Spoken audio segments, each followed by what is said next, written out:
இப்போ நீங்க வந்து ஜென்ரலா வந்து ஒரு டிஜிட்டல் ஸ்பேஸை யூஸ் பண்ணும்போது ஆ, ஆன்லைன் பிஹேவியர் அது வந்து நல்ல விதமா யூஸ் பண்றாங்களா ஆ. இல்ல வந்து அதை மிஸ்யூஸ் பண்றாங்களா அப்படிங்கிற போது ஒரு ஜென்ரலா இருக்கக்கூடிய ஒரு மைண்ட் செட் வந்து யாரு மானிட்டர் பண்ண போறா அப்படிங்கிறது. ஓகே. அதுக்காக இப்ப பொதுமக்களுக்கு சொல்ல வேண்டியது என்ன அப்படின்னாக்க, ம், கண்ட்ரி லெவல்ல there is a robust system, ம். there is a tools available to monitor the online பிஹேவியரை மானிட்டர் பண்றதுக்கு கண்ட்ரி லெவல்ல இந்தியா கண்ட்ரி லெவல்ல there is a system available, tools available. சரி. அதே மாதிரி குளோபலா லீடிங் கண்டென்ட் ப்ரொவைடர்ஸ் இல்ல இந்த மாதிரி சர்ச் என்ஜின்ஸ் கூகுள், இப்ப நீங்க கரெக்டா சொன்னீங்க சைல்ட் போனோகிராஃபியை பத்தி. ம், இன்னைக்கு வந்து 4 விஷயங்களை யாராவது குளோபலா இதை சர்ச் பண்ணாங்க அப்படின்னாக்க அந்த சர்ச் பண்ண பர்சன் வந்து போலீஸோட கண்காணிப்பு வளையத்துக்குள்ள வருவாங்க.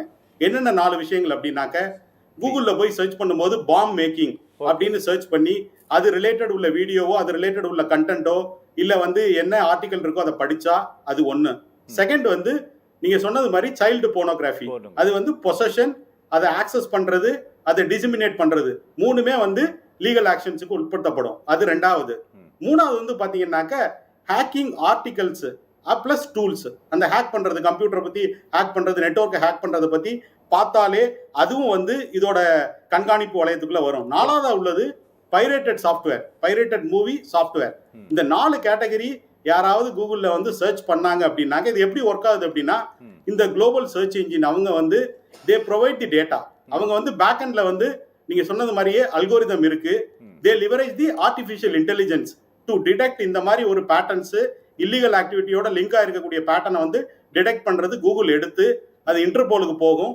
அங்கே இருந்து there is a mechanism to share இந்த இன்ஃபர்மேஷன் டு ரெஸ்பெக்டிவ் கண்ட்ரி, அந்த கண்ட்ரிக்கு இருக்கு. அந்த பேட்டர்னை பார்த்துக்கிட்டு போலீஸ் வந்து எப்போ அது ஆக்ஷன் எடுக்கணும், அது வந்து சஸ்பீசியஸா இருக்குங்கிறதுல வந்து கண்டிப்பா எடுப்பாங்க. அப்ப இந்த அவேர்னஸ் வந்து இருக்கும்போது என்ன ஆகுது அப்படின்னாக்க டெஃபினட்டா பண்ணும்போது அவங்க போலீஸோட கண்காணிப்பு வளையத்துக்குள்ள வர்றாங்க. அதே மாதிரி இப்ப இந்த ட்ரக் ரிலேட்டட் அப்படிங்கறத வந்து கண்ட்ரோல் பண்ணணும் அப்படின்னாக்க இந்த இருக்கக்கூடிய கீவேர்ட்ல இந்த ட்ரக்ங்கிறது உள்ள வந்தது அப்படின்னாக்க கண்டிப்பா அது வந்து ஒரு கண்காணிப்பு வளையத்துக்குள்ள வரும். Okay okay.